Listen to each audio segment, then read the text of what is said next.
Hello नमस्कार, मैं are के सक्सेना, मास्टरमाइंड कोचिंग रीवा। आज हमारी हिस्ट्री की क्लास है, उसमें मैं आपको आधुनिक भारत का इतिहास पढ़ाने जा रहा हूँ। यही मेरा टॉपिक चल रहे हैं इस समय आपके ऑनलाइन में। तो आज हमारी क्लास जो है आपकी 54 और टॉपिक है हमारा भारत की आज़ादी। तो भारत की आज़ादी में पार्ट 3। तो भारत की आज़ादी में बहुत सारी घटनाएं हुई, उन्हीं घटनाओं को मैं लेकर चल रहा हूं। और मेरा ये प्रयास है इसमें कि जो भी घटनाएं हुई हैं मैं उनको वो फैक्ट तो ज़रूर पढ़ाऊं जो आपके एग्ज़ाम में आते हैं।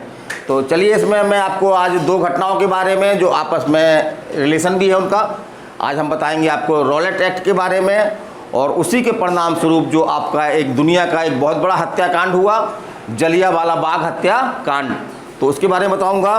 तो चलिए, इसको आप कॉपी पेन निकाल लें, नोट करें। Rowlatt act 1919। तो कभी पूछता है कि ये किस सन का एक्ट है, तो हमको याद रखना है ये एक्ट किस वर्ष का है, 1919 का है। और कब लागू किया गया ये, तो मार्च 1919 को जो है इसको लागू किया गया। और एक गंदा कानून था भारतीयों की नज़र में, क्योंकि अंग्रेज़ों ने जो है वो भारतीय में जो क्रांतिकारी घटनाएं हो रही थी, विभिन्न प्रकार के जो आंदोलन हो रहे थे, तो उनको जो है दबाने के लिए ये कानून लाया था। और इस कानून को जो बनाने वाली कमेटी थी, उसके प्रमुख कौन थे, आपके रॉलेट थे। तो उन्हीं के नाम पर ये कानून जो है वो रॉलेट एक्ट के नाम से जाने लगा। लेकिन इसमें इसका जो है भारत में काफ़ी विरोध हुआ और इसको जो है वो ब्लैक लॉ, काला कानून की जो है वो संज्ञा दी गई। तो चलिए इसके बारे में चलते हैं हम। तो पहली बात तुमको याद रखना, कब लागू हुआ, तो मार्च 1919 में लागू हुआ। और इसके अंतर्गत क्या प्रावधान थे, जैसे हमने बताया अभी कि किसी भी व्यक्ति को, किसी भी भारतीय को जो है वो गिरफ्तार कर लेते थे। उसको कोई गिरफ्तारी कोई कारण नहीं बताए जाते थे, ना ही उसको अपनी कोई दलील देने का अवसर दिया जाता था।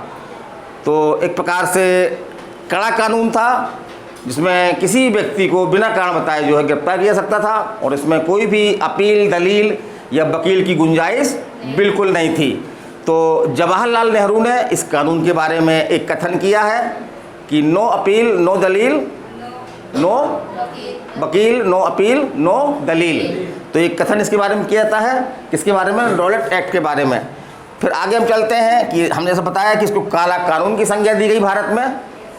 और इसी के परिणाम स्वरूप जो है वो एक बहुत बड़ा हत्याकांड हुआ।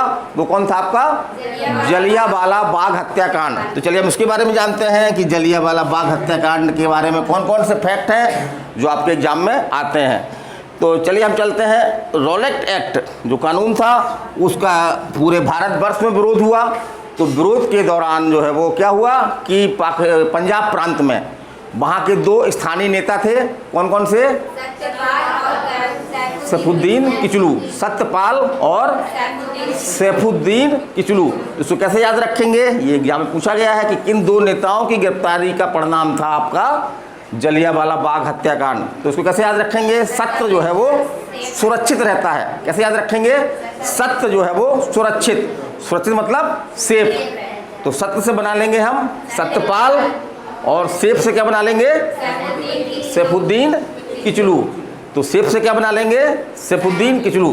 तो इस तरह हम दोनों नाम याद रख सकते हैं ये कि सत्य जो है वो सुरक्षित होता है, सत्य जो है वो सुरक्षित होता है।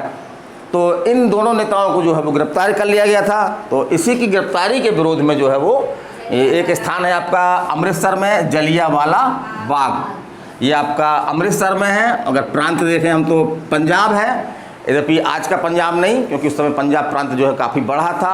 आपका हरियाणा वगैरह जो है पंजाब प्रांत में भी आते थे, बल्कि पाकिस्तान का एक हिस्सा जो पंजाब प्रांत के नाम से जाना था वो भी जो है इसमें सम्मिलित था। तो पंजाब क्षेत्र में जो है ये जलियांवाला बाग हत्या का वो कांड, ये बाग था, एक स्थान था ये। और किस जिले में था, अमृतसर जिले में था ये, है ना। और आगे चलते हैं। तो अब क्या हुआ, घटना किस दिन की थी ये, 13 अप्रैल 1919 को। इसको याद रखना है आपको, 13 अप्रैल 1919 को। तो 13 को हम कैसे याद रखेंगे, तेरहवीं से, है ना। तेरहई मनाते हैं ना, जब किसी व्यक्ति की मृत्यु जाती है तो 13 दिन बाद जो क्या मनाते हैं, तेरहई। तो इसमें भी कई लोगों की मृत्यु हुई थी, है ना। तो उसको हम 13 से याद रखें। तो 13 अप्रैल 1919 13 अप्रैल 1919 को जनरल डायर ने, एक अंग्रेज अफसर था जनरल डायर ने, इसने क्या किया, अचानक ये वहाँ पर जो है वो प्रकट होता है। और जलियांवाला बाग हत्याकांड किस तरह का था आपका, इस तरह का है ना, एक गोलाकार था और एक स्थान जो है वो आपका यहाँ से ही प्रवेश करता था। तो उसने क्या किया, यहाँ पे लगा दी सेना, इस तरह से घेर करके उसने क्या किया, बिना चेतावनी के और गोली चलवा दी, जिससे कई लोग मारे गए, आंकड़ों में अंतर है। और एक खास बात ये थी कि उस दिन क्या था, बैसाखी का दिन था। उस दिन क्या था आपका, बैसाखी का दिन था। तो वहाँ बैसाखी का मेला भी लगता था पास में, वहाँ पे जो जलियांवाला बाग था उसके पास में ही जो है वो बैसाखी का मेला भी लगता था। तो बहुत सारे ऐसे लोग जो मेले में आए थे, तो उन्होंने कहा चलो देखते हैं, है ना।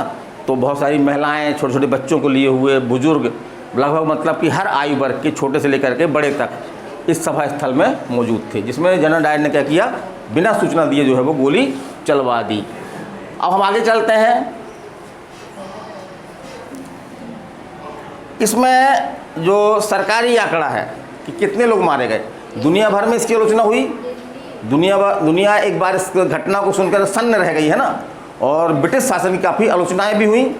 इसमें जो सरकारी आंकड़ा बोलता है कि 379 लोग जो है इसमें मारे गए थे, जबकि ये आंकड़ा जो है वो सही प्रतीत नहीं होता था।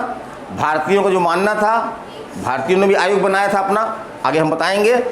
तो भारतीयों के अनुसार जो है इसमें लगभग 1000 लोग मारे गए थे और लगभग घायलों की संख्या कितनी थी आपकी, 3000 थी। कितनी थी, 3000 थी घायलों की संख्या।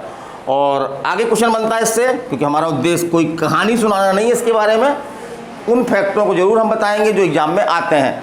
तो एक भारतीय था जिसने जो है जनरल डायर की काफ़ी मदद की थी, तो उसका नाम क्या था आपका, हंसराज। तो उसको याद रखिएगा कि हंसराज नामक एक भारतीय था जिसने जनरल डायर की जो है वो काफ़ी मदद की थी, काफ़ी हेल्प की थी। और आगे हम चलते हैं। तो एक क्वेश्चन आपका ये भी एग्जाम पूछा गया है कि जो जलियांवाला बाग जो है वो एक प्राइवेट स्थान था, एक व्यक्ति की प्राइवेट संपत्ति था। तो किसकी संपत्ति था, जल्ली की। किसकी संपत्ति था, जल्ली। तो जल्ली तो याद हो जाएगा जल्दी से, क्योंकि जा से जल्ली, जा से जलियांवाला बाग, जा से जल्ली, जा से जलियांवाला बाग। फिर हम आगे चलते हैं।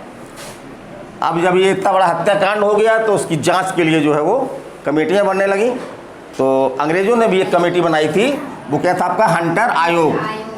तो ये क्वेश्चन पूछता कि हंटर आयोग का संबंध किससे है, तो जलियांवाला बाग से। किससे है, जलियांवाला बाग से है। और इसमें क्या थे, इसमें कुल जो है वो 5 सदस्य थे आपके, ठीक है। इसमें आपके 3 सदस्य जो हैं भारतीय थे, एक तो आपके जगत नारायण, दूसरा सुल्तान अहमद और तीसरा चिमन लाल। तो इसको आपको याद रखना है। लेकिन इस आयोग पे ये आरोप लगा कि इसने सही जांच नहीं की, क्योंकि इसने जो है वो जनरल डायर को जो है वो निर्दोष माना। आयोग ने जांच के बाद जो अपनी रिपोर्ट दी उसमें कहा कि जनरल डायर जो है वो दोषी नहीं था। अगर जनरल डायर के स्थान पर कोई और भी व्यक्ति होता तो वो भी जो है वो ऐसा ही कुछ करता। तो इसकी काफ़ी आलोचनाएं भी भारत में हुई। चलिए हम आगे चलते हैं। इसकी जांच के लिए जो है वो कांग्रेस ने भी जो है वो एक आयोग बनाया था। तो उसके अध्यक्ष कौन थे, मदन मोहन मालवीय। ये क्वेश्चन आपके एग्जाम में आया है, कौन थे अध्यक्ष, मदन मोहन मालवीय। और उसमें और ये अध्यक्ष थे, और उसमें मोतीलाल नेहरू और गांधी जी, ये भी जो है उसमें क्या थे, सदस्य थे। और इसके परिणाम स्वरूप कई भारतीयों में जो है असंतोष व्याप्त हो गया, और कई भारतीयों ने अपनी उपाधियां वापस की जो अंग्रेजों ने उनको दी थी। तो इससे भी आपके क्वेश्चन बनते हैं। तो जैसे आपके एक हैं शंकरन नायर, तो ये उस समय क्या थे, जो वायसराय की कार्यकारिणी थी उसके क्या थे, ये मेंबर थे। तो इन्होंने जलियांवाला बाग विरोध के परिणाम स्वरूप क्या हुआ कि जो अपनी सदस्यता थी उससे क्या कर दिया, इन्होंने त्याग पत्र दे दिया। इसी प्रकार से उस समय के उद्योगपति जमनालाल बजाज ने भी एक उपाधि वापस की थी। वो उपाधि कौन सी थी आपकी, कौन सी थी, कौन सी थी, राय बहादुर। तो वो उपाधि कौन सी थी आपकी, राय बहादुर, ये वापस कर दी। इसी तरह से रविन्द्रनाथ टैगोर ने कौन सी उपाधि वापस की, सर, है ना, तो कैसे याद रखेंगे? रविंद्र के शुरू में भी रा है और लास्ट में भी रा है और सर के लास्ट में भी रा आता है। तो इस तरह से हम याद रखेंगे कि रविंद्रनाथ टैगोर ने कौन सी उपाधि वापस की? सर की उपाधि वापस की। और इसी तरह से महात्मा गांधी ने केसर ये हिंद। तो यहाँ पे एक चीज़ हम और बता दें अपने अनुभव के आधार पर, जब ये क्वेश्चन आता है कि महात्मा गांधी ने कौन सी उपाधि वापस की, तो दो विकल्प रहते हैं आपके। एक तो केसर ए हिंद रहता ही उसमें, क्योंकि ये आंसर है, और एक उपाधि और रहती है आपकी हिंद ए केसर। ये दोनों आते हैं जब आते हैं क्वेश्चन में। तो कैसे हम करें? तो एक प्रकार से हम थोड़ी देर के लिए सोच लेते हैं कि गांधी जी ने वापस कर दी मतलब क्या कर दी? उल्टी कर दी। गांधी जी ने जो अंग्रेज़ों की उपाधि थी केसर ए हिंद, उसको क्या कर दिया? वापस कर दिया, मतलब कि क्या कर दी? उल्टी कर दी। तो इससे हम उल्टी से याद रखें। कैसे याद रखें? क्या याद रखें? केसर ए हिंद। और चलिए अगला देखते हैं। तो जनरल डायर के प्रति काफ़ी विरोध तो था ही, और अंततः जो है वो एक क्रांतिकारी ने, नाम क्या था उसका? ऊधम सिंह। तो ऊधम सिंह ने जो है जनरल डायर की जो है वो गोली मार के हत्या कर दी। तो ये क्वेश्चन आपके MPPSC में आया था, अभी हाल ही में आया था कि जनरल डायर की हत्या जो है वो किसने की, है ना? तो किसने की? ऊधम सिंह ने की। तो आज का हमारा टॉपिक था आधुनिक भारत का इतिहास चल रहा है।